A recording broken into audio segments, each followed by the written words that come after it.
I thought I was protecting them by keeping my cancer diagnosis a secret.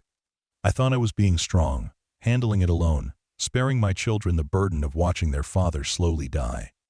But as I lay in this hospital bed, feeling the weight of my final days pressing down on me like a heavy blanket, I realize I made the biggest mistake of my life.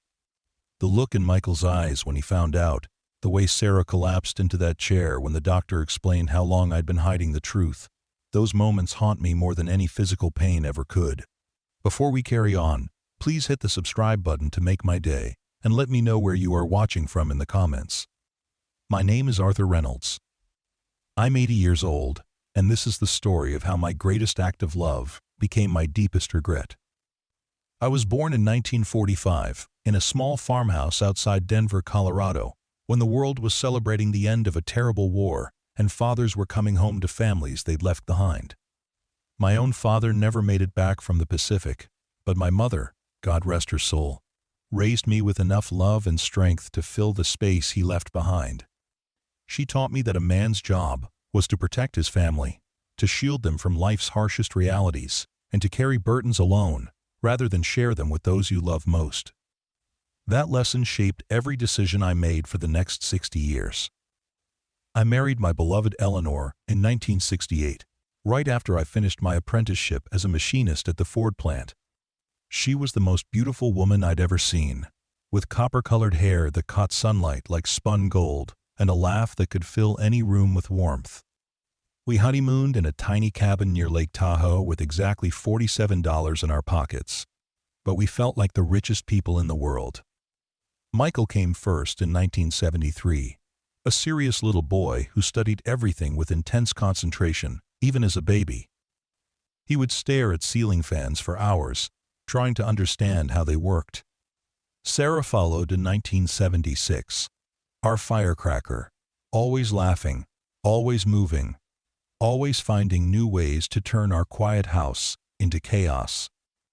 They were our everything, Eleanor and mine, the reason we worked double shifts and saved every penny we could. The Ford plant closed in 1991, taking with it not just my job, but the jobs of nearly 3,000 other men and women who'd built their lives around those steady paychecks. I was 46 years old, with 2 teenagers and a mortgage that felt impossible to manage on unemployment benefits. But I didn't let them see me panic. Instead, I took whatever work I could find, painting houses in the summer, plowing driveways in the winter, fixing broken appliances for neighbors who paid me in cash or casseroles. Eleanor worked too, taking a job at the local library that paid barely above minimum wage, but came with health insurance, which seemed like a miracle at the time. We never talked about how scared we were, how many nights we lay awake doing calculations in our heads, trying to figure out how to stretch every dollar until it screamed. That wasn't what parents did. Parents solved problems quietly, behind closed doors, so their children could focus on being children. Michael graduated valedictorian from high school in 1991 and earned a full scholarship to study engineering at Colorado State University. Sarah excelled in everything she touched, from debate team to volleyball, and followed her brother to college 2 years later with her own academic scholarship. Watching them walk across those graduation stages, seeing the pride in their faces and the bright futures stretching ahead of them, made every sacrifice feel worthwhile. Eleanor and I finally had our house to ourselves again, and those were some of our happiest years. We took up dancing at the community center on Thursday nights, started a small garden in the backyard where we grew tomatoes and peppers that actually tasted better than anything we could buy at the store. We talked about traveling, maybe taking that trip to Ireland we'd always dreamed about, once we saved enough money. But life has a way of changing course when you least expect it. Eleanor started feeling tired in the spring of 2008. At first, we attributed it to the long Colorado winter, the way everyone feels sluggish when the snow finally melts and the world starts turning green again. But the fatigue never lifted. She'd fall asleep reading her book in the evenings, wake up exhausted no matter how many hours she'd slept. The doctors ran test after test, each one more expensive than the last, each one coming back with results that made less sense than the one before. The diagnosis came on a Tuesday in October, delivered by a young doctor who looked like he'd rather be anywhere else in the world than in that sterile examination room with us. Pancreatic cancer. Stage 4. Maybe 6 months if we were lucky. Eleanor held my hand so tightly I thought she might break my fingers, but her voice stayed steady when she asked about treatment options, about clinical trials, about anything that might give us more time. We fought it together for 11 months. Chemotherapy that left her nauseated and weak, radiation treatments that made her skin look like she'd been burned by the sun, experimental drugs that cost more than my old salary at Ford. Michael and Sarah came home as often as they could, bringing their own families, turning our quiet house into the warm, chaotic place it had been when they were children. Eleanor died on a September morning when the leaves were just beginning to change colors, holding my hand and whispering that she wasn't afraid, that she just wanted me to take care of our children. I promised her I would. Promised her I'd watch over Michael's career as he built his accounting practice. Promised her I'd be there when Sarah's twin boys graduated from high school. Promised her I'd keep being the strong foundation our family had always depended on. The funeral filled the biggest church in town. Eleanor had touched so many lives during her years at the library, helping kids with homework, finding books for lonely seniors, organizing reading programs that brought the community together. People shared stories about her kindness, her patience, her ability to remember exactly which mysteries each patron preferred, or which biographies would capture their interest. After everyone went home, after Michael and Sarah returned to their own lives, I found myself alone in a house that suddenly felt too big and too quiet. Every room held memories of Eleanor, from the kitchen where she'd taught Sarah to make her grandmother's chocolate chip cookies, to the living room where we danced to old records on lazy Sunday afternoons. But I adapted, the way people do. I learned to cook simple meals for one, to fold laundry without mixing her delicate blouses with my work shirts, to sleep on just one side of our king-sized bed. Michael called every Sunday, Sarah every Wednesday, and I visited them for holidays and birthdays, always bringing gifts for the grandchildren and stories about their grandmother they'd never heard before. Life settled into a new rhythm.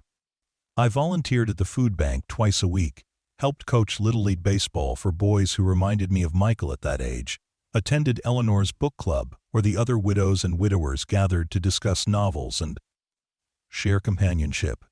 It wasn't the life I'd planned, but it was a good life, filled with purpose and connection. The first symptom was so minor, I almost ignored it. Just a slight pain in my lower back that I attributed to pulling weeds in Eleanor's garden, which I'd maintained exactly as she'd left it. But the pain persisted, grew stronger, began radiating down my left leg in ways that made walking difficult.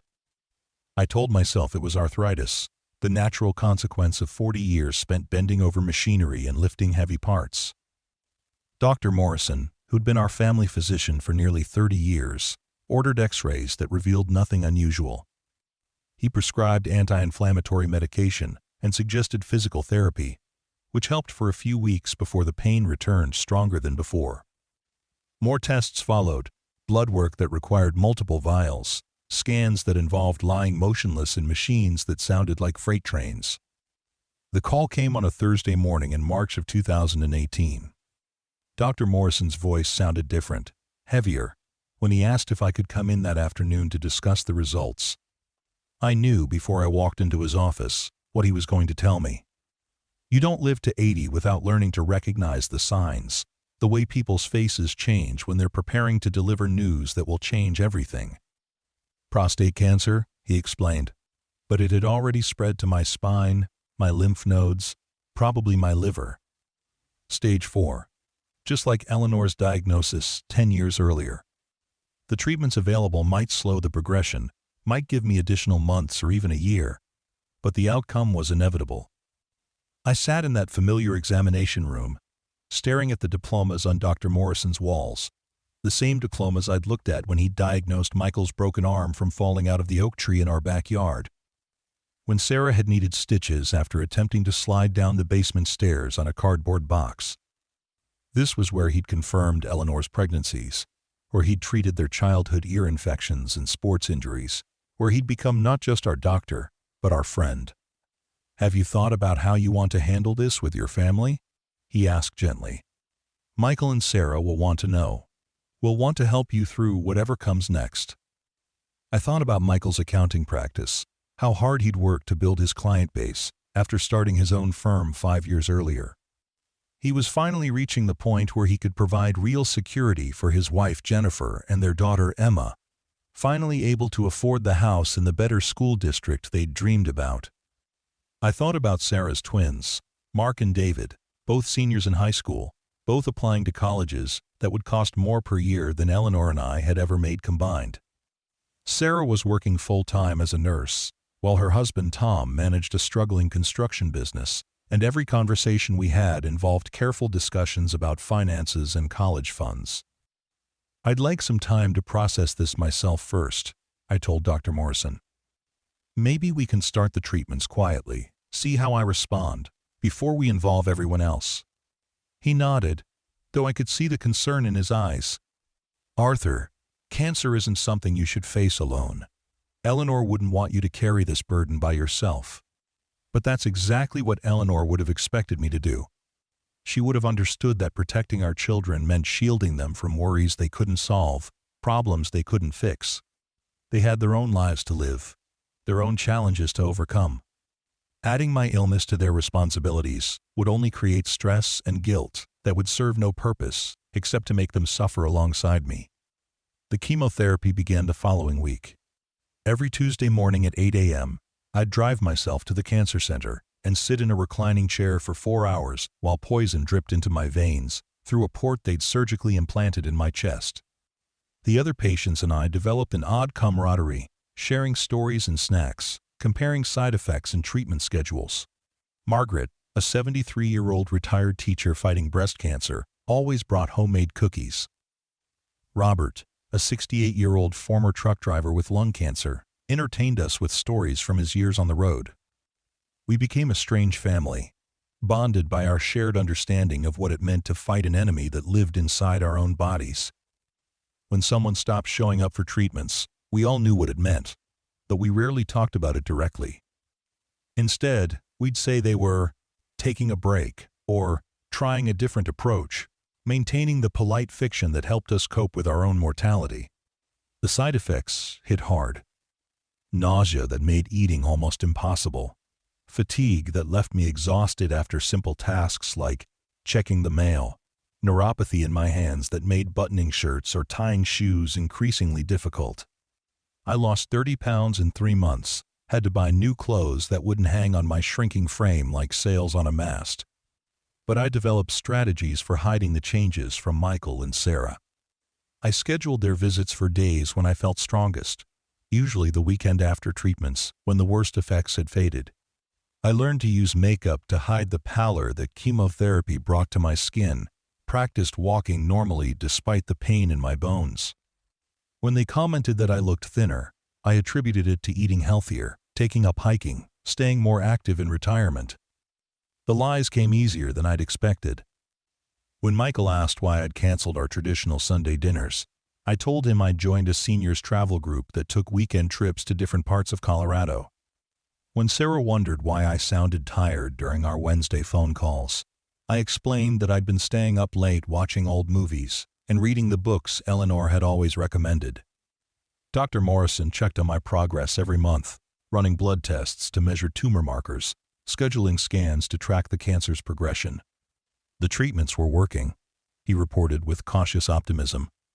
The tumors weren't shrinking, but they weren't growing either, which counted as success in the world of stage 4 cancer.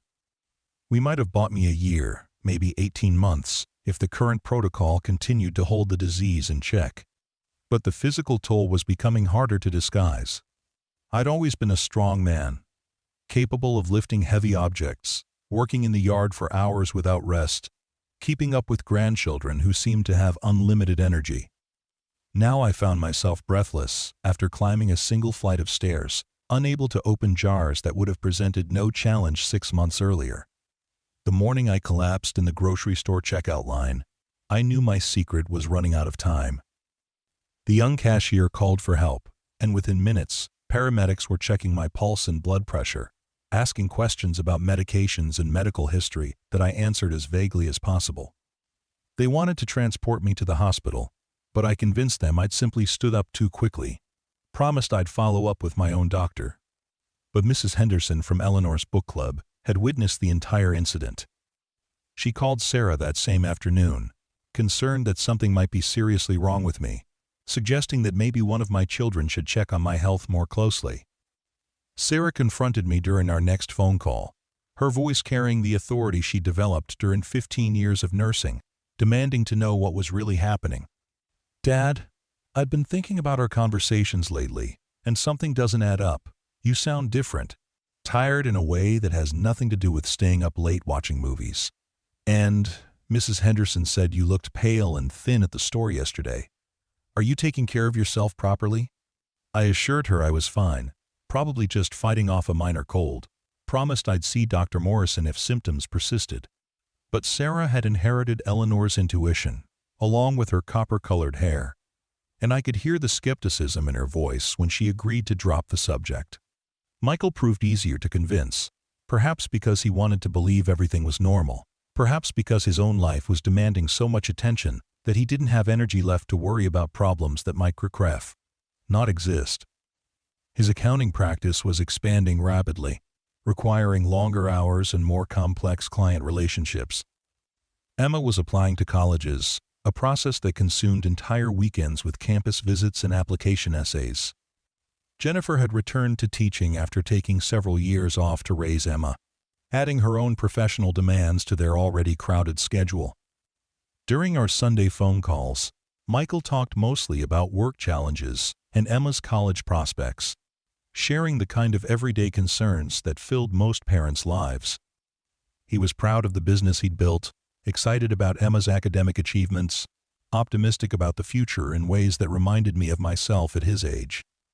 Why would I destroy that happiness with news that could only cause pain and worry? The treatments continued through the summer and into fall, a rhythm of Tuesday morning infusions, followed by several days of recovery, then a brief period of feeling almost normal before the cycle began again. Dr. Morrison adjusted medications to manage side effects, added supplements to combat the weight loss, scheduled additional scans to monitor the cancer's behavior. "The disease is stable," he reported after my September scans, though his tone suggested this was better news than I should expect to receive indefinitely.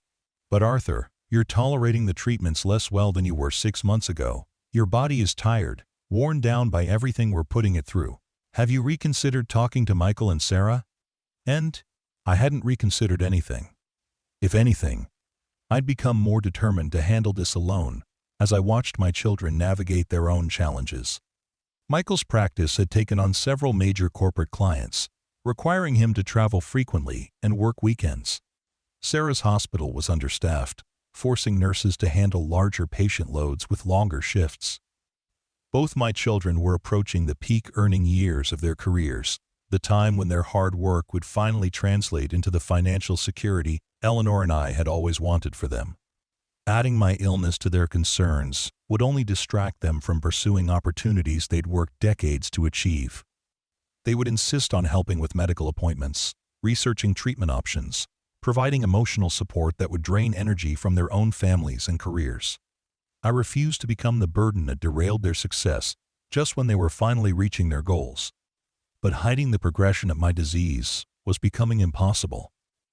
The cancer had developed resistance to the initial chemotherapy protocol, requiring Dr. Morrison to switch to a more aggressive combination that left me nauseated for days after each treatment. The pain in my bones intensified, requiring stronger medications that made me drowsy and confused. Walking became difficult, then painful, then sometimes impossible.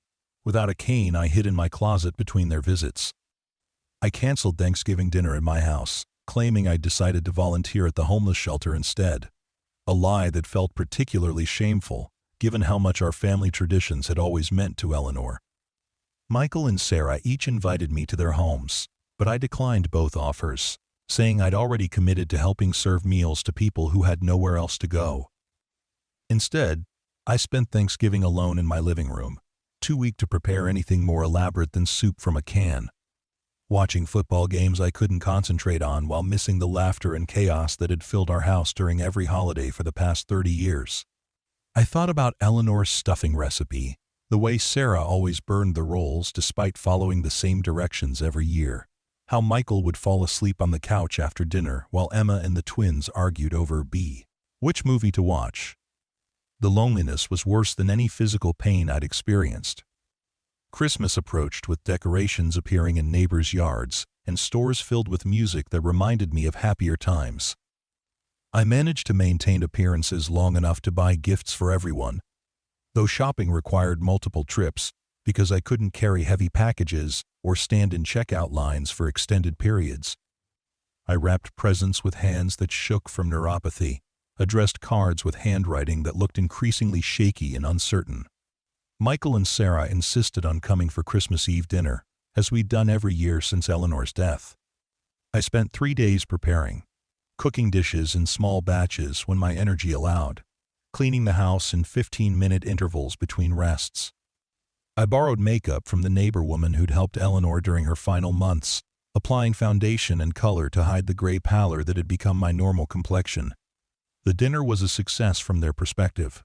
Emma talked excitedly about college acceptance letters she'd received, showing me brochures from universities that would cost more per semester than I'd earned in entire years at Ford. Mark and David, Sarah's twins, shared stories about their senior year activities, basketball games, and drama productions, and part-time jobs that were teaching them responsibility and work ethic. Jennifer and Tom discussed their own careers, the challenges of balancing work and family responsibilities, the satisfaction that came from watching their children develop into young adults with promising futures. Sarah talked about changes at the hospital, new procedures she was learning, colleagues who'd become close friends over years of working together through medical crises. Michael updated everyone on his business growth, the new office space he'd leased, the additional staff he planned to hire in the coming year. He'd achieved everything Eleanor and I had hoped for him when he'd struggled through those first difficult years after college, building something substantial from nothing but determination and talent. I sat at the head of our dining room table, surrounded by the people I loved most in the world, listening to their hopes and dreams and plans for the future, knowing I wouldn't be alive to see most of them come to fruition. The secret I was keeping felt heavier than the cancer itself, a weight that pressed down on my chest and made breathing difficult in ways that had nothing to do with physical symptoms. After dinner, while Jennifer helped Sarah clean dishes and the younger generation gathered around Emma's laptop to look at college websites, Michael pulled me aside in the living room, where Eleanor's photograph still held the place of honor on the mantelpiece. "Dad, you seem different lately. Quieter, more distant. Is everything all right? I know the holidays are hard without Mom, but this feels like something else." For a moment, I almost told him everything. The words were right there, ready to spill out along with the relief of finally sharing this terrible burden with someone who would understand, someone who would help me navigate whatever time remained. I could picture his response, the immediate shift into problem-solving mode that had served him so well in building his business. The way he'd insist on accompanying me to medical appointments, and researching treatment options, and creating schedules to ensure I was never alone. But I could also picture the cost. The way the knowledge would consume him, distract him from the business he'd worked so hard to build, derail the momentum he'd finally achieved after years of struggle. The guilt he'd feel about every day he'd spent focused on his own life instead of worrying about mine, the anger at being excluded from decisions that affected our entire family. "I'm fine, son. Just getting older, maybe feeling Eleanor's absence more acutely during the holidays. Nothing that won't improve with time and the promise of spring." He studied my face with the same intensity he brought to childhood puzzles, clearly sensing something beneath my reassurances, but unable to identify exactly what troubled him. Finally, he nodded and squeezed my shoulder, the same gesture I'd used to comfort him when he was small and worried about monsters under his bed. "If anything changes, if you need help with anything at all, promise you'll call me immediately. I don't care what time it is or what else I have going on. You're my priority, Dad. You always have been." I promised, another lie added to the growing collection I was accumulating. But this lie felt different, heavier, because it involved not just concealing information, but actively deceiving someone who loved me unconditionally and deserved better than the deception I was offering. January brought new challenges, as my body's tolerance for treatment continued declining. Dr. Morrison reduced the chemotherapy dosage, hoping to minimize side effects while maintaining some benefit, but even the modified protocol left me bedridden for days after each session. I hired a cleaning service to maintain the house between family visits, explaining the expense as a New Year's resolution to treat myself better in retirement. The pain management became more complex, requiring stronger medications that affected my clarity and coordination. I fell twice in February, once in the bathroom and once while attempting to retrieve mail from the porch, both incidents leaving bruises I had to conceal with long sleeves and careful positioning during video calls with the B-teen grandchildren. But it was the weight loss that finally betrayed me. Despite my efforts to hide the changes with loose clothing and careful camera angles during our weekly video chats, Sarah's trained eye finally caught what I'd been trying to conceal. During our Wednesday night call in early March, she studied my face with the clinical attention she brought to assessing patients. "Dad, how much weight have you lost? And don't tell me you're eating healthier or exercising more. I'm a nurse, and I can see what's happening. You look like you've lost 30 or 40 pounds since Christmas." I tried deflecting with jokes about finally achieving the slim figure I'd never had in my youth, but Sarah's expression remained serious and concerned. She'd inherited Eleanor's ability to see through deflection and evasion, especially when medical issues were involved. "I'm drying up this weekend," she announced with the authority that brooked no argument. "We're going to have a real conversation about your health, and I want to speak with Dr. Morrison myself if necessary." The call ended with Sarah's promise to arrive Saturday morning, giving me less than 3 days to prepare for a confrontation I'd been avoiding for nearly a year. I considered various strategies for maintaining my deception, but the exhaustion that had become my constant companion made elaborate planning impossible. Instead, I found myself hoping that somehow the cancer would accelerate its timeline, sparing all of us the painful revelations that seemed increasingly inevitable. Friday evening, I sat in Eleanor's favorite chair in our living room, surrounded by the photographs that documented our life together. Wedding pictures from 1968, when we looked impossibly young and optimistic. Hospital photos from Michael's birth, both of us grinning with exhausted joy as we held our first child. Family vacations to national parks, where we taught the children to identify plants and animals, to appreciate natural beauty that cost nothing but time and attention. School graduations, birthday parties, holiday celebrations, quiet moments that had seemed ordinary when we lived them, but now represented the foundation of everything meaningful in our lives. Eleanor smiled at me from dozens of frames, her expression unchanged by time or circumstance, frozen in moments when our future stretched endlessly ahead, and death was an abstract concept that happened to other people. I wondered what she would have done in my situation. Eleanor had always been braver than me, more willing to confront difficult truths and uncomfortable conversations. She would have gathered our children immediately upon receiving the diagnosis, would have created a plan that involved everyone from the beginning. She would have understood that sharing the burden would make it lighter for everyone, not heavier. But Eleanor had also understood my need to protect the people I loved, had supported my decision to work multiple jobs during lean years rather than borrow money or ask for help from relatives who had their own struggles. She'd known that my identity as a provider and protector ran deeper than logic or convenience, that asking me to abandon those roles would be like asking me to become someone else entirely. Saturday morning arrived gray and cold, typical March weather in Colorado when winter refuses to acknowledge spring's approach. I prepared for Sarah's visit by taking pain medication earlier than usual, hoping to manage symptoms well enough to appear relatively normal during our initial conversation. I made coffee and set out the cookies she'd always loved, ordinary gestures that felt weighted with significance. Sarah arrived promptly at 9 a.m., looking professional and determined in the navy blue scrubs she wore for weekend shifts at the hospital. But her expression softened when she saw me, concern replacing the clinical objectivity she'd maintained during our phone conversation.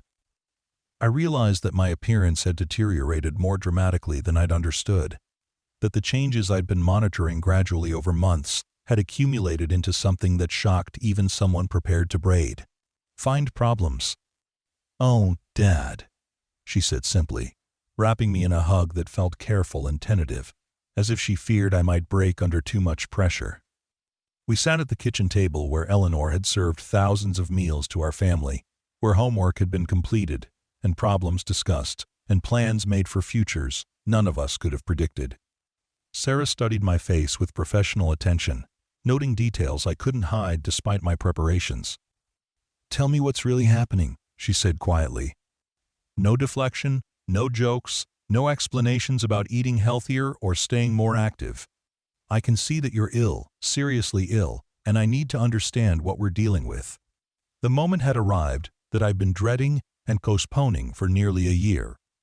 All the careful deception, the elaborate explanations, the strategic scheduling of visits around treatment cycles, none of it mattered anymore. Sarah's training and intuition had finally overcome my ability to maintain the pretense that everything was normal. But even facing discovery, my instinct was to protect her from the full truth, to minimize the severity of what I'd been hiding, and downplay the implications for our family's future. "I've been having some health issues," I began carefully. "Nothing immediately life-threatening, but Dr. Morrison and I had been monitoring some problems that developed over the past few months." Sarah's expression sharpened, her professional instincts engaging fully.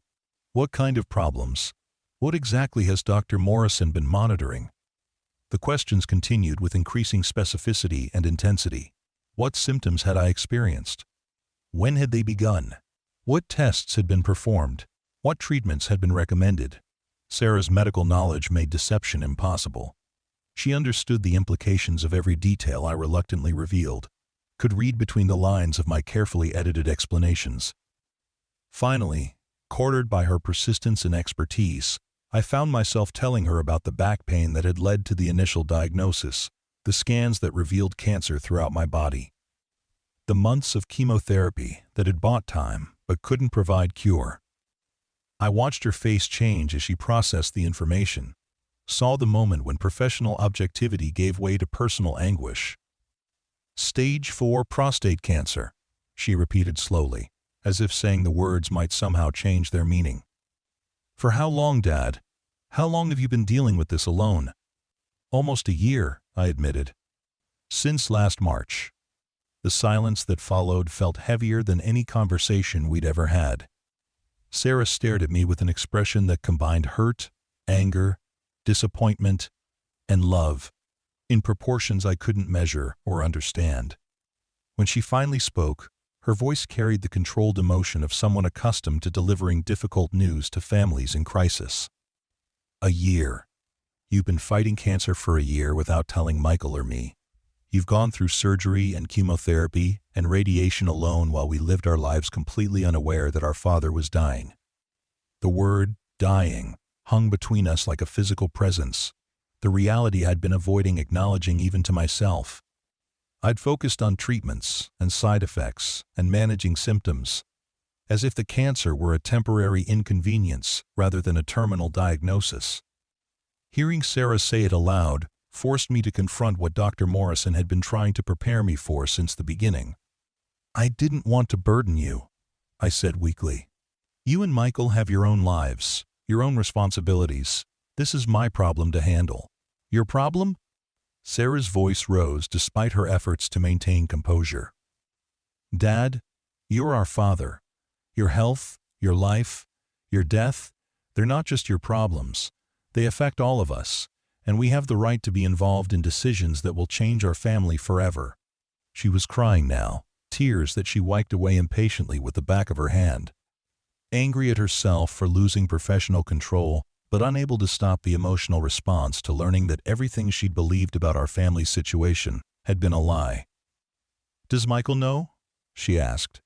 I shook my head, watching her process the additional complexity of having information her brother lacked, of being forced into a position where she'd have to either deceive him, as I had been doing, or betray my confidence by sharing what I'd told her. "We have to call him immediately," she said, reaching for her phone. He needs to know what's happening. We need to understand your prognosis, your treatment options, what decisions need to be made. Sarah, please, I interrupted. Michael's business is at a crucial stage. Emma's college applications, Jennifer's new job. They have so much happening right now. If we tell him, he'll drop everything to focus on my illness, and that's exactly what I've been trying to prevent. So, you'd rather die alone than inconvenience us with your cancer? The question came out sharper than she'd intended, but she didn't apologize or soften it. Do you really think so little of our love for you that you believe we consider caring for our father an unwelcome burden? The question struck deeper than any physical pain I'd experienced during months of treatment. In trying to protect my children from suffering, had I actually insulted their capacity for love and sacrifice? Had I denied them the opportunity to demonstrate the same devotion they'd learned by watching Eleanor and me care for each other through nearly 50 years of marriage? It's not about your love, I said quietly. It's about your futures. I've spent my entire adult life working to give you opportunities I never had, security Eleanor and I could only dream about when we were your age. I won't let my illness derail the success you've both achieved. And what about our opportunity to spend time with you while we still can? What about our chance to show you the same care and support you gave Mom during her illness? What about our right to say goodbye properly, instead of discovering too late that we've been living in a fantasy where our father was healthy and safe? Each question felt like an indictment of choices I'd made with the best intentions. Decisions that had seemed protective and loving when made in isolation, but appeared selfish and cruel when examined from my children's perspective. I'd been so focused on shielding them from immediate pain that I'd ignored the deeper pain of exclusion and deception. The lasting damage that secrets could inflict on relationships built over decades of trust and openness. Sarah called Michael from my kitchen table, using the phone I'd relied on for our weekly conversations that had become exercises in carefully managed deception. I listened to her explain that she'd discovered serious health issues I'd been hiding, that he needed to come home immediately for a family meeting that couldn't be postponed or conducted over the phone. Michael's questions, even filtered through Sarah's responses, revealed the same shock and hurt she'd expressed. How long had I been ill? What kind of illness required such secrecy? Why hadn't anyone thought to inform him that his father was facing a medical crisis? His voice carried across the kitchen speaker with an edge of betrayal I'd never heard before, disappointment in me that cut deeper than any cancer symptom. I can be there by tomorrow evening, he said. Cancel everything else until we understand what's really happening and what needs to be done. After the call ended, Sarah and I sat in silence, broken only by the kitchen clock Eleanor had chosen during our first year of marriage. Its steady ticking marking time that felt increasingly precious and limited. The secret that had protected our family's peace for nearly a year had been exposed in a single morning, replaced by a new reality. None of us were prepared to navigate. What's her current prognosis? Sarah asked eventually, her professional training helping her focus on practical questions that needed answers. What has Dr. Morrison told you about treatment options and timeline? I explained the progression of my disease as honestly as I could, no longer seeing any benefit in minimizing details or softening harsh realities. The initial treatments had slowed the cancer's growth, but hadn't eliminated it. Recent scans showed new tumors in my liver and lungs, areas that made additional aggressive treatment unlikely to provide significant benefit. Dr. Morrison estimated months rather than years, though exact timelines were impossible to predict with any certainty. So you've been handling this completely alone, Sarah said. Driving yourself to treatments, managing side effects, making medical decisions without any input or support from family members who love you and want to help. I had support at the treatment center. Other patients, nurses who became friends. Dr. Morrison has been wonderful, very thorough and caring. But no family support. No one who knows your history, your preferences, your fears about what's happening to you. The observation highlighted something I'd been trying to ignore throughout months of solitary medical appointments and treatment sessions. The other patients at the cancer center had spouses or children or friends who accompanied them, who asked questions I hadn't thought to ask, who provided emotional support during difficult procedures and discouraging news. I'd convinced myself that independence was strength, but perhaps it had been a form of self-imposed exile that served no one's interests. "I need to understand your treatment schedule," Sarah continued. "When are your next appointments? Who have you designated to make medical decisions if you become unable to make them yourself? Had you completed advance directives, power of attorney documents, any of the legal paperwork that terminal patients need to protect their families from additional stress?" The questions revealed gaps in my planning that embarrassed me almost as much as the deception itself. I'd been so focused on hiding my illness that I'd neglected practical preparations that would ease the burden on my children when my condition inevitably worsened. I had no current will, no healthcare directives, no clear instructions about my preferences for end-of-life care. In trying to protect them from immediate worry, I'd created a situation where they'd face difficult decisions without guidance during the most stressful period of their lives. "We need to schedule a meeting with Dr. Morrison," Sarah said with the organizational efficiency she'd developed during years of hospital work. "Michael and I both need to understand your medical situation completely, hear directly from your doctor about treatment, options, and prognosis. We need to involve a social worker who can help us navigate insurance issues and care coordination. We need to contact an attorney about updating your legal documents." The afternoon passed in a blur of phone calls and appointments scheduled for the coming week. Sarah contacted Dr. Morrison's office to arrange a family meeting, researched attorneys who specialized in elder care law, began creating lists of questions that needed answers and decisions that required making. Watching her work, I felt both grateful for her competence and ashamed that my secrecy had forced her to manage a crisis that could have been handled gradually over many months. Michael arrived Sunday evening, driving straight from Denver International Airport to my house without stopping at his own home first. His appearance shocked me almost as much as mine had apparently shocked Sarah. He looked exhausted, older somehow, with lines around his eyes that hadn't been there at Christmas and a tension in his shoulders that spoke of stress I hadn't realized he was carrying. "Dad," he said simply, embracing me with the same careful gentleness Sarah had shown, as if I'd become fragile enough to require delicate handling. The three of us gathered in the living room where so many important family conversations had taken place over the years.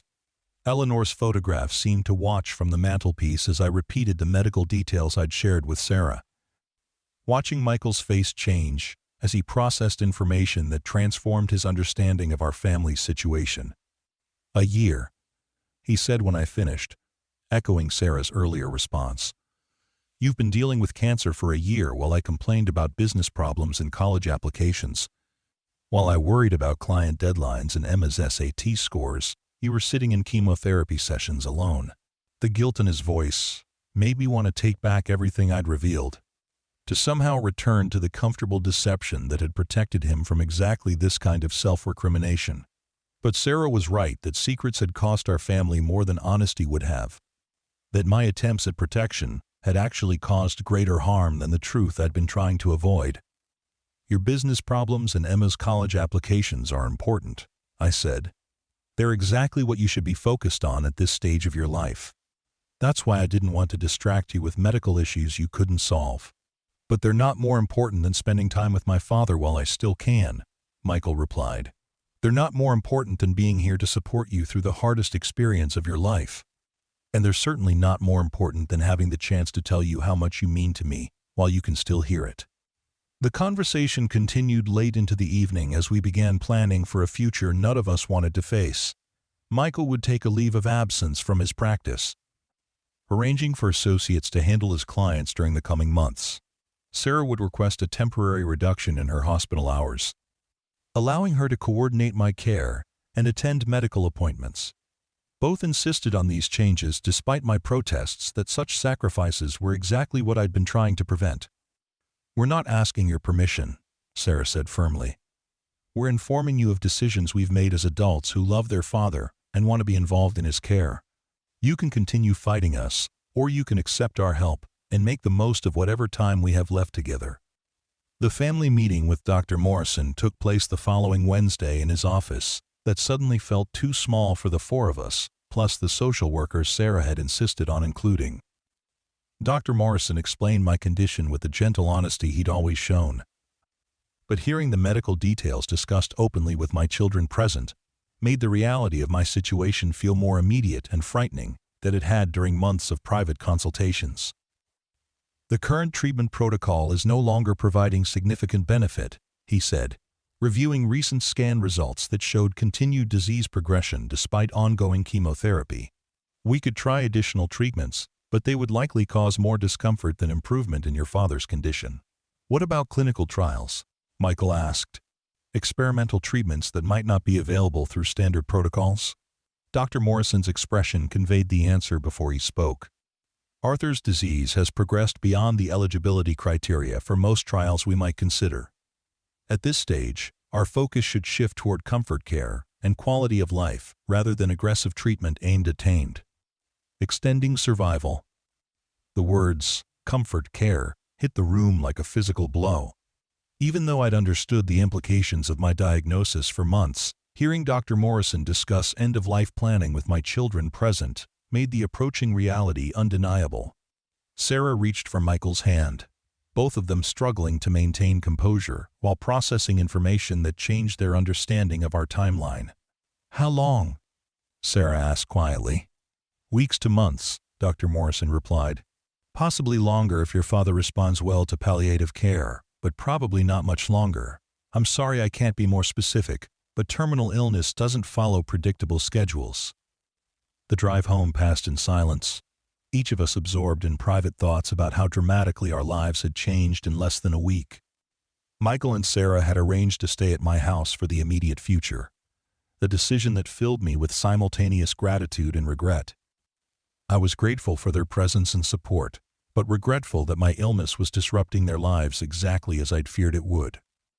The following days established new routines as we learned to navigate life with cancer as a central reality rather than a hidden secret. Sarah accompanied me to medical appointments, asking questions I hadn't thought to ask, taking notes about medications and side effects, ensuring that nothing important was overlooked or forgotten. Michael handled practical matters like insurance coordination and legal document preparation, bringing his business skills to bear on problems that had seemed overwhelming when I'd faced them alone. But perhaps most importantly, they simply spent time with me in ways that hadn't been possible when I'd been managing elaborate deceptions about my health. We talked about memories I'd never shared, family stories that had seemed too ordinary to mention when I'd thought we had unlimited time for conversation. Michael brought photo albums from his house, and we spent hours looking through pictures that documented our family's history, remembering moments that had shaped all of us. "Do you remember this camping trip to Rocky Mountain National Park?" he asked, pointing to a photograph of 8-year-old Michael and 5-year-old Sarah standing beside a tent that Eleanor and I had struggled to assemble properly. "You caught your first fish that weekend," I replied. "A tiny trout that you insisted we cook for dinner even though it barely provided one bite for each of us. And Sarah collected so many rocks that Mom made her leave half of them behind because they were too heavy for the Sakare car." Sarah laughed at the memory. "I thought each rock was a precious treasure that needed to be rescued and brought home. I cried for an hour when you made me choose which ones to abandon." These conversations, impossible during months of deception, became the foundation of our remaining time together. We discussed not just memories, but hopes and fears, regrets and gratitudes, all the topics that families often avoid until crisis forces honest communication.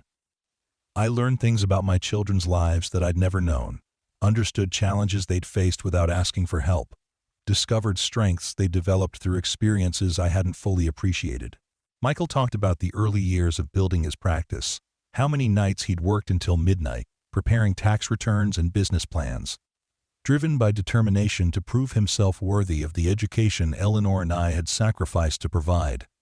He'd never complained about the long hours or financial uncertainty, had never asked for help during difficult periods when clients were scarce and bills were mounting. "I wanted to make you proud," he said. "Everything I accomplished was motivated by wanting to justify the faith you and Mom had shown in me." Sarah shared stories about nursing school, how difficult it had been to witness suffering and death, while learning to maintain professional composure. How she'd often come home exhausted, not just physically, but emotionally drained by the pain she'd witnessed. She'd chosen nursing partly because Eleanor had always spoken admiringly of healthcare workers, wanting to honor her mother's memory by pursuing a career dedicated to helping others. "I think about Mom every day at work," she said.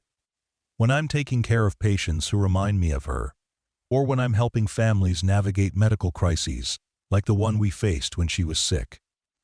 These revelations helped me understand that my children had inherited not just my determination to protect family members from unnecessary suffering, but also Eleanor's compassion and strength in facing difficult circumstances. They were capable of handling my illness, not despite their busy lives, but because their busy lives had prepared them for exactly this kind of challenge. The legal meetings with attorney Patricia Williams proved more emotional than I'd anticipated. Updating my will required decisions about possessions that had accumulated meaning over decades of marriage and parenthood. Eleanor's jewelry would go to Sarah, and eventually to Emma when she was older. My tools would go to Michael, though neither of us could imagine him actually using the wrenches and hammers that had served me through 40 years of home repairs. But it was the personal letters I wrote to each family member that proved most difficult to complete. What could I say to Michael and Sarah that would adequately express decades of pride and love? How could I prepare Emma and the twins for a future without their grandfather, while reassuring them that death was a natural part of life rather than something to be feared? I wrote and rewrote each letter multiple times, struggling to find words that would provide comfort without minimizing the loss they would feel, that would celebrate our relationships without making my absence seem more tragic than necessary. Eleanor had been the writer in our family, the one who could capture complex emotions in simple phrases that conveyed exactly what needed to be said. "Dad, you don't have to solve everything with these letters," Sarah observed one afternoon as she found me struggling with yet another draft. "Just tell us you love us and that you're proud of the people we've become. That's what we need to remember." The weeks that followed brought physical decline that could no longer be hidden or minimized. Walking became difficult, then impossible without assistance. Eating required smaller portions and careful attention to foods that wouldn't cause nausea. Sleep became elusive, interrupted by pain that stronger medications couldn't completely eliminate. But strangely, as my body grew weaker, my relationships with Michael and Sarah grew stronger. Without the energy to maintain pretenses or avoid difficult conversations, we talked with honesty that had been rare during healthier times. They shared worries about their own futures, concerns about raising children in an uncertain world, doubts about career decisions that had seemed clear-cut from my perspective. Michael admitted that building his business had sometimes felt overwhelming, that there were nights when he questioned whether the stress and responsibility were worth the financial rewards. Sarah talked about the emotional toll of nursing, how difficult it was to witness death regularly, while maintaining hope and optimism for patients and families who needed encouragement. "Sometimes I wonder if I chose the right career," she said one evening as we sat in the living room where Eleanor and I had spent so many quiet hours together. Dealing with death and suffering every day, it changes you in ways that are hard to explain to people who don't work in healthcare. "Your mother would be proud of the nurse you've become," I told her. "She always said that helping others through difficult times was one of the most important things a person could do with their life. But it's exhausting, Dad. Some days I come home and I don't have anything left to give to my own family because I've spent everything trying to comfort strangers who are facing the same kind of crisis we're dealing with now." The conversation reminded me that my children faced their own struggles and uncertainties, that their successful careers and apparently stable lives didn't eliminate the normal doubts and fears that affect everyone.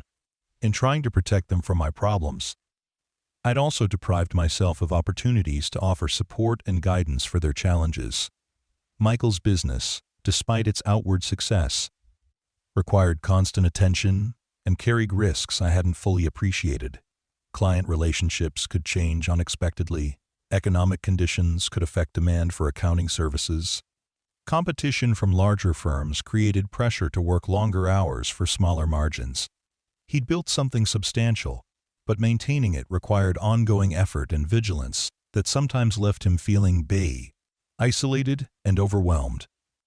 "I love the work," he said, "but sometimes I miss the simplicity of being an employee, of having clearly defined responsibilities that ended when I left the office each day.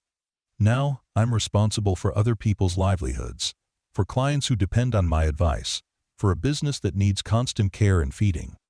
These honest conversations, possible only because my illness had stripped away our family's tendency to maintain polite distance around difficult topics, became more valuable to me than any medical treatment I'd received. Understanding my children as complex adults, rather than the simplified versions I'd held in my mind, allowed me to appreciate them more fully, to feel proud not just of their achievements, but of their character and resilience. Easter Sunday arrived with the kind of beautiful Colorado weather that made winter seem like a distant memory. Sarah had arranged for the HA twins to visit, bringing their energy and optimism into our house for the first time since my diagnosis had been revealed.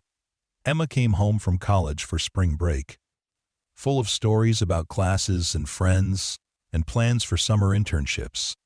Watching my grandchildren interact with their parents, seeing the easy affection and communication that had developed over years of love and attention, reminded me of similar moments when Michael and Sarah had been teenagers, exploring their own independence while maintaining strong family connections. The continuity was comforting, evidence that family bonds could survive even the most difficult circumstances. But I was also aware that this would likely be my last Easter with them, that the traditions Eleanor and I had established were being transformed by my absence in ways that would continue long after I was gone. Michael and Sarah would need to create new traditions for their own families, finding ways to honor our memories while building experiences suited to their own circumstances. "Grandpa, are you feeling better today?" Emma asked as we sat together on the porch swing Eleanor had insisted on installing during our third year in the house. "I'm feeling grateful today," I replied, which was honest without being either falsely optimistic or unnecessarily frightening. "Grateful to spend time with my beautiful granddaughter who's becoming such an impressive young woman. Mom says you've been sick for a long time without telling anyone. Why did you keep it secret?" The question, asked with the directness that teenagers can bring to complicated topics, required an answer that would help her understand adult decision-making without justifying choices that had ultimately caused more harm than good. "I thought I was protecting your father and Aunt Sarah from worrying about problems they couldn't solve. But I learned that families are stronger when they face difficult times together, even when there aren't easy solutions."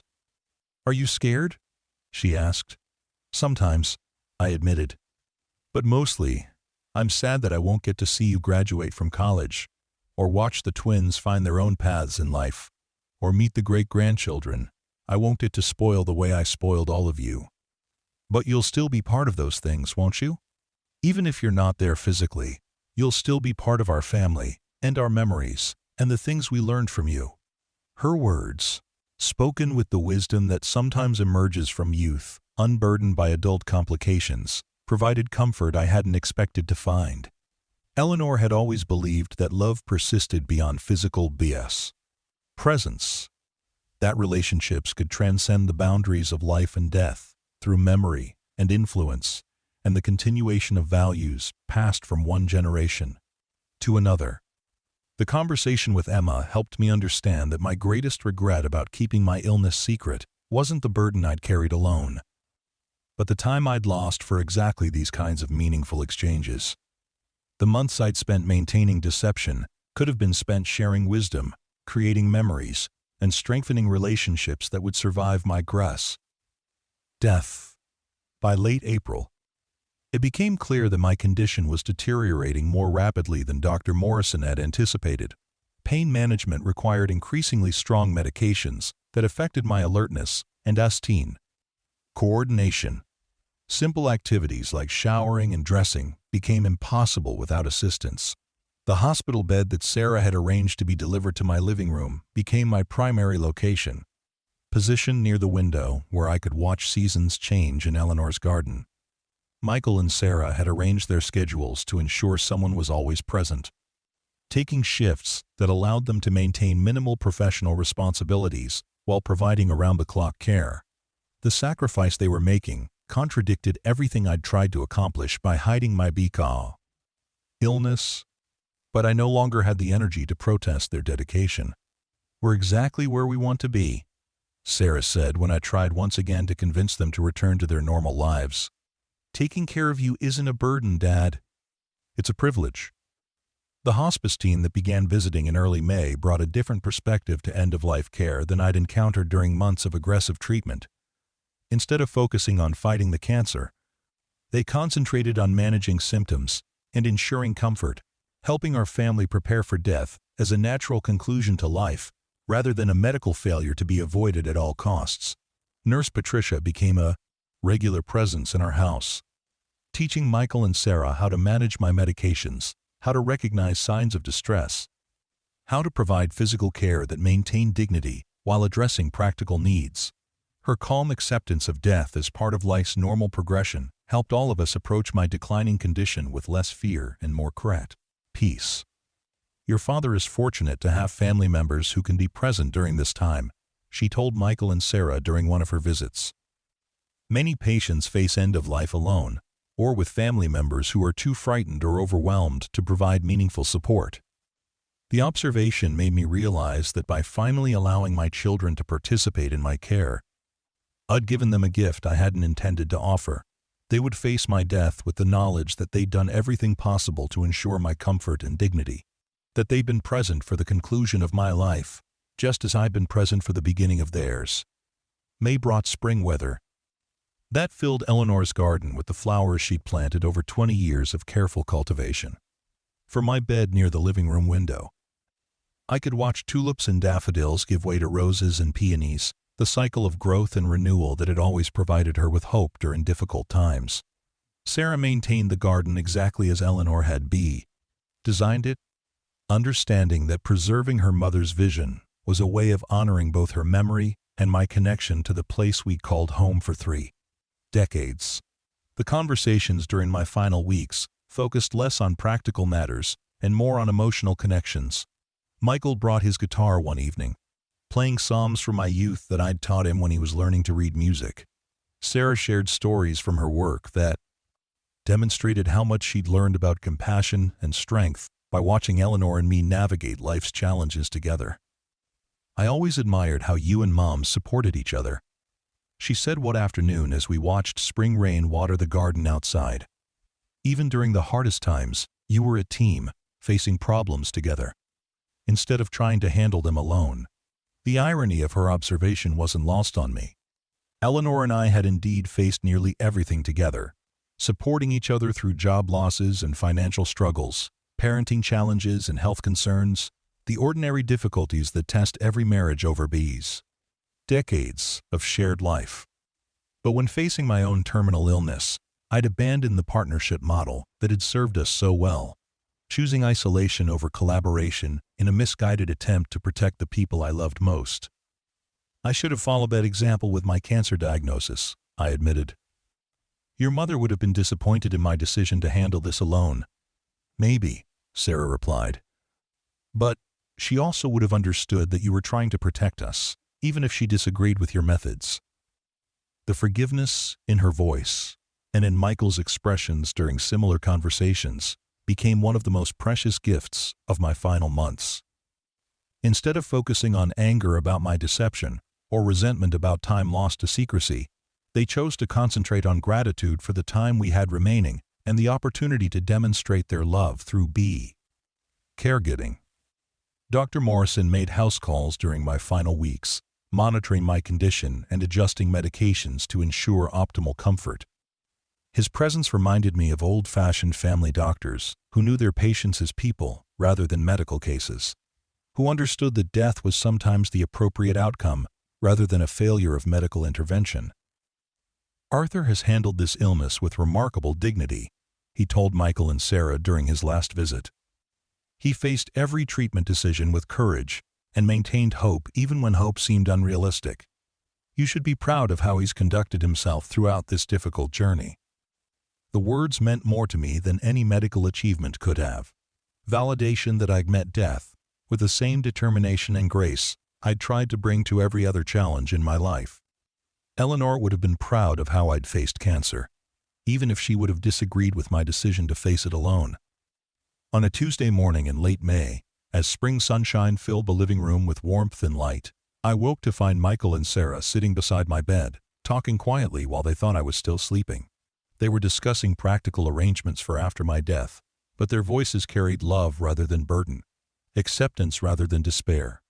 "He looks peaceful," Michael said. "More relaxed than he's seemed in months. The medication is helping with pain management," Sarah replied. "And I think he's finally stopped fighting the inevitable." They were right. Somewhere during the previous weeks, I'd transitioned from fighting cancer to accepting death, from fearing what I was losing to appreciating what I'd been given. 80 years of life, 50 years of marriage to an extraordinary woman, 30 years of watching my children develop into adults I admired and respected, grandchildren who would carry forward the values Eleanor and I had tried to model. "Good morning," I said quietly, letting them know I was awake and alert enough for conversation. "Good morning, Dad," they replied in unison, voices carrying the gentle warmth that had become our family's normal tone during these final weeks. "I need to tell you something important," I began, summoning energy for what would likely be among our last substantial conversations. "My biggest regret about this entire experience isn't the cancer itself, or even dying younger than I'd hoped to. My biggest regret is keeping my illness secret for so long, depriving all of us of time we could have spent together facing this challenge as a family." "Dad, you don't need to apologize," Michael said. "We understand why you made the decisions you made. But I do need to apologize because my choices were wrong, even if my intentions were good. I thought I was protecting you from suffering, but I actually caused different suffering by excluding you from something that affected our entire family. I'm sorry for the deception, and I'm grateful that you've forgiven me despite the pain it caused." "We love you," Sarah said simply. "That's what matters now." The conversation continued for another hour, covering topics we'd avoided for decades.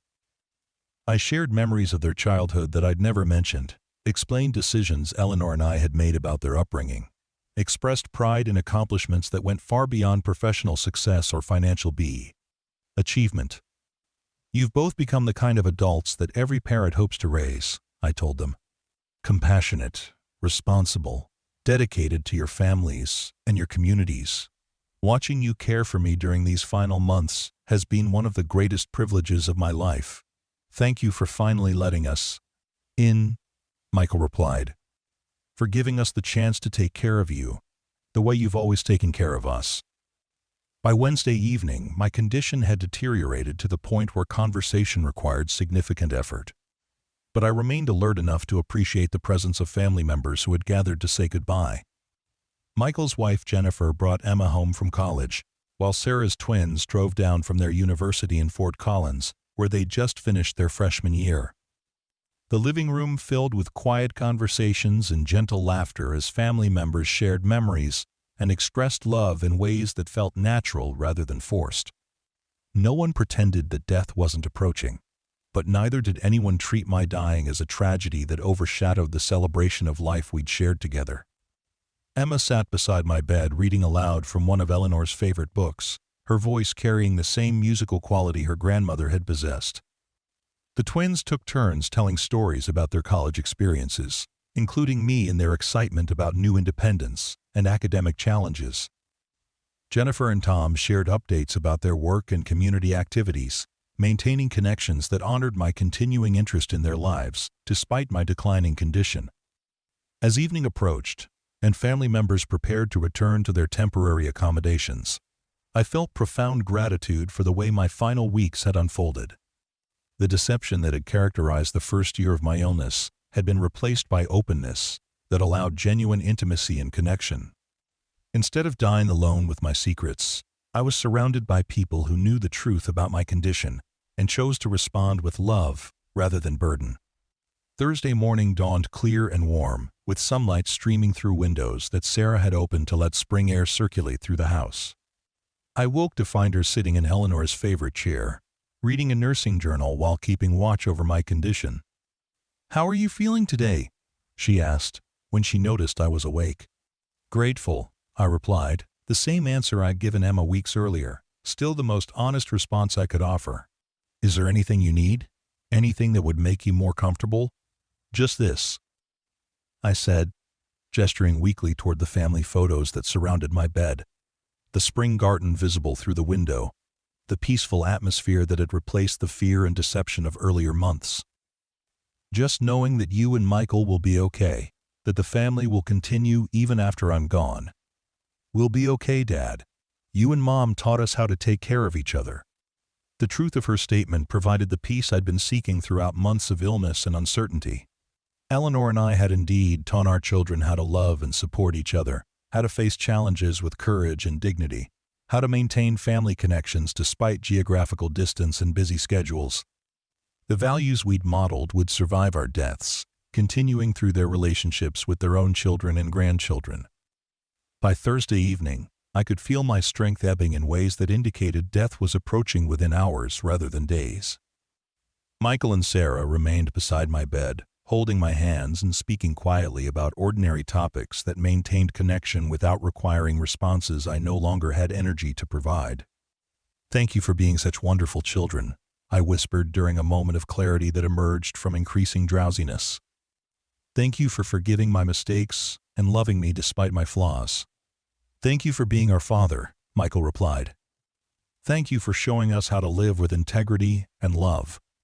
As consciousness faded during the early hours of Friday morning, I found myself thinking not about death, but about life, about the extraordinary privilege of being part of a family that had weathered every challenge or mar.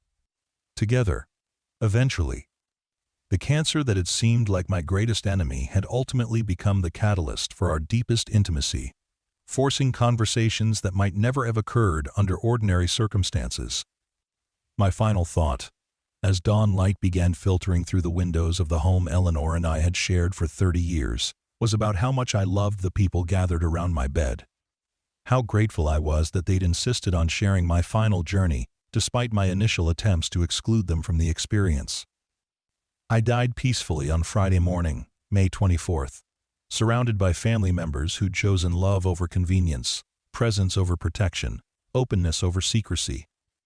My greatest regret, keeping my illness secret for so long, had been transformed into our family's greatest gift. The opportunity to demonstrate that love transcends fear, that sharing burdens makes them lighter rather than heavier, that facing death together is infinitely preferable to facing it alone. The secret I'd kept to protect my children had nearly deprived us all of the chance to say goodbye properly, to express love fully, to find peace in the face of inevitable loss. But their forgiveness and dedication during my final months proved that families can overcome even the most well-intentioned mistakes. That love really is stronger than fear, and that sometimes the greatest gift we can give the people we care about is the opportunity to care for us in return. In the end, what I learned too late, but thankfully not too late to matter, was that keeping secrets from family members we're trying to protect often causes more harm than the truth we're trying to hide. The year I spent fighting cancer alone was a year lost to isolation and deception. The months I spent fighting cancer with my children beside me were among the most meaningful of my entire life. That's the story I needed to tell, the lesson I hope other families might learn before it's too late to matter.